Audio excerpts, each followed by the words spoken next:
This is part 5 of my lecture on non-parametric tests, where I'm going to be talking about tests for comparing a single sample with a known proportion. There are two possible tests that I'm going to talk about: the binomial test and the single sample chi-squared test. First of all, let's look at the binomial test. It's a single sample test, and it's relevant where we only have two categories of data. If you remember, when we talked about the binomial distribution in an earlier lecture, we traditionally talked about those as success or failure, two possible mutually exclusive outcomes from any particular trial. So we can use this to test the null hypothesis that the proportion in each category follows some reference data. The observed frequency, how often we get the measurement, comes from our own measurements, and the expected frequency comes from the known reference value. We can calculate the probability of getting the observed frequency, or one that's more extreme than that, using the binomial distribution.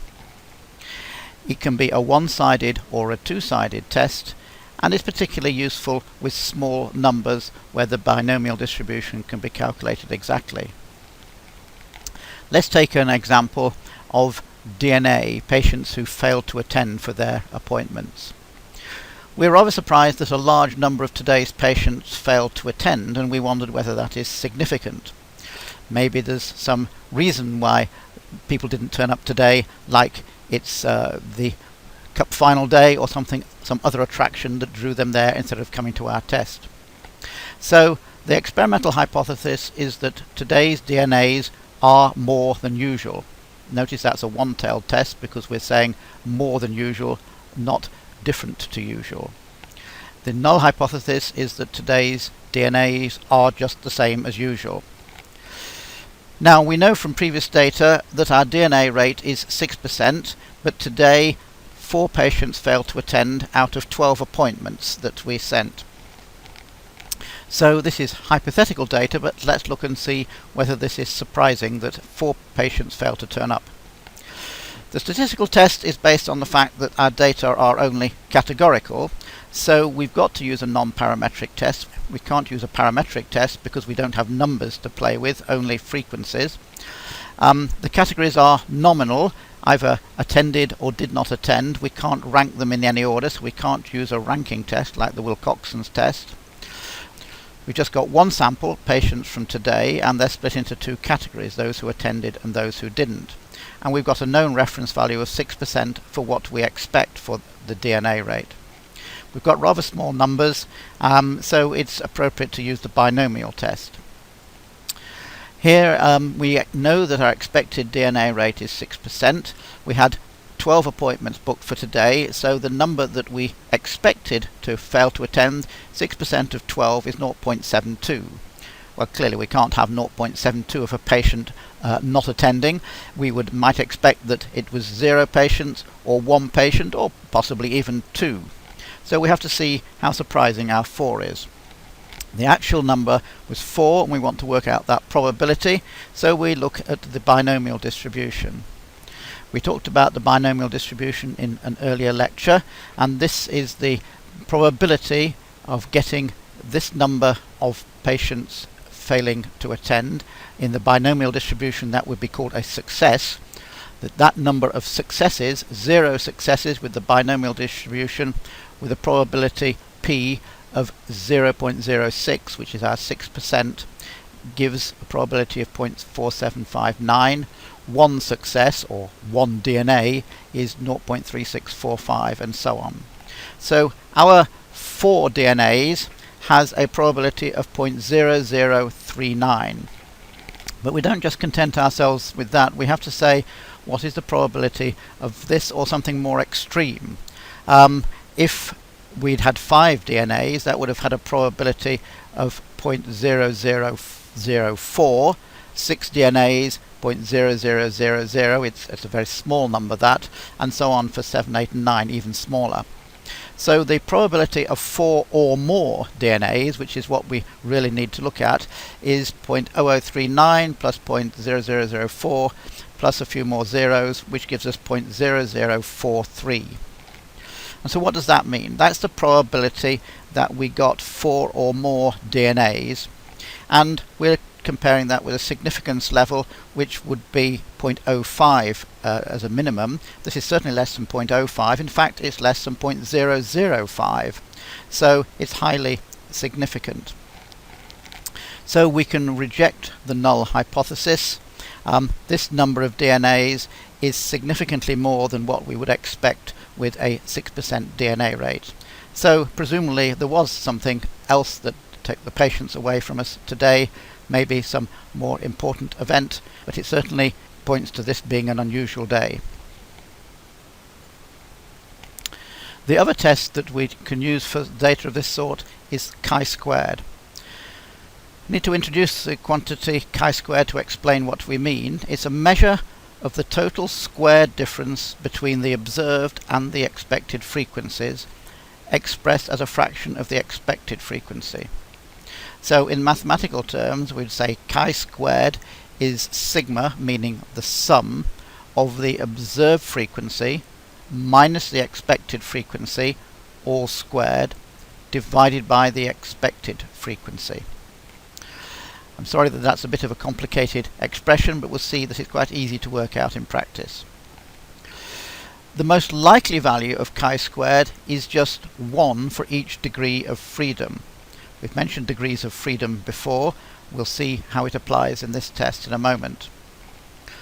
Once again, we have to check the actual values of chi-squared against a chi-squared distribution from tables to see whether it is likely or not. But a large value of chi-squared means that the difference between the observed and the expected frequency is very large. That means it's unlikely to occur by chance. So a large value of chi-squared would lead us to reject the null hypothesis and say this is very unlikely, we got far more than we expected.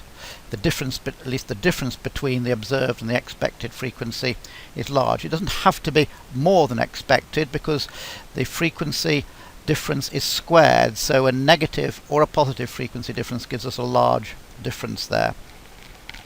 However, a small chi-squared is interesting as well, because if chi-squared is very small, it says the observed and the expected frequencies were very similar.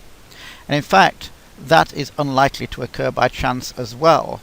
So a small value of chi-squared is rather disturbing, because it means that this data is too close to what we have expected to have occurred by chance. And the only way that that can have happened is that someone has cheated somewhere. The data is too good to be true. So the chi-squared test is a way of seeing whether people cheat with experimental data. If your data is too good to be true, chi-squared will be very small. But in statistics, we're generally worried about the opposite. We're looking for a large chi-squared, which means that it is differing from the expected value by more than chance, showing that there is a real difference underlying this. So to apply the chi-squared test for one sample, it's a single sample test. It needs categorical data in 2 or more categories. Unlike the binomial test, which had to have just 2 categories, the chi-squared test can deal with more than 2 categories. The observed frequencies come from our measurements, and the expected frequencies from a known reference. And it's used to test the null hypothesis that the distribution amongst categories follows the reference data. The number of degrees of freedom we need for this is the number of categories minus 1. It's always a two-sided test, is the chi-squared test. It just says that the frequencies are different to the reference value. It doesn't say whether they're more or less, because the differences were always squared, so we can't tell the difference between positive and negative differences. So unusually for tests, the chi-squared test here is always a two-sided test. You can't do a one-sided test. Let's take an example of tossing a coin. When I toss my coin, I want to know, is the result fair? Maybe I suspect that it's landing too often on heads or too often on tails. So my experimental hypothesis is that heads and tails do not occur with equal probability, so the null hypothesis would be that heads and tails are equally likely. My hypothetical data is that from 50 tosses of the coin, I obtain 19 heads and 31 tails. That sounds a bit like an uneven distribution, but we have to work out whether it's significant. The test that we can use is based on the fact that the data are only categorical. We've just got heads and tails, so we've got to use a non-parametric test. The categories are nominal, so we can't rank them in order. Heads and tails can't be ordered in any increasing or decreasing order, so we can't use a ranking test. We've only got one sample and a known reference value, which is 50% expected heads and 50% expected tails. So we'll use the chi-squared test for one sample. Here's the data. The observed frequency of heads is 19 and the observed frequency of tails is 31, giving a total observations of 50. If the coin was fair, according to the null hypothesis, we'd expect 25 heads and 25 tails. So the difference between the observed and the expected, 19 minus 25 is minus 6, and for tails 31 minus 25 is plus 6. If you remember, the chi-squared formula says that we square those differences. So minus 6 squared is 36, plus 6 squared is also 36. And then we have to divide that squared difference by the expected value. 36 divided by 25 is 1.44. 36 divided by 25 for tails is also 1.44. So the total, the sum of those squared values, is 2.88. That is our value of chi-squared. The number of degrees of freedom is the number of categories minus 1. We've got two categories, heads and tails, so we've just got 1 degree of freedom.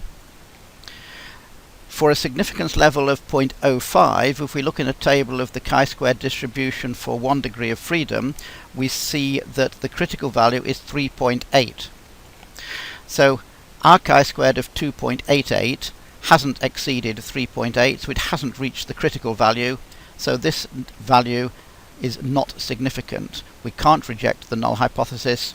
From this data, there is no evidence that the coin is unfair, even though it looks like there were more tails than heads. This was quite likely to happen by chance, so we have no evidence to say that the coin was biased.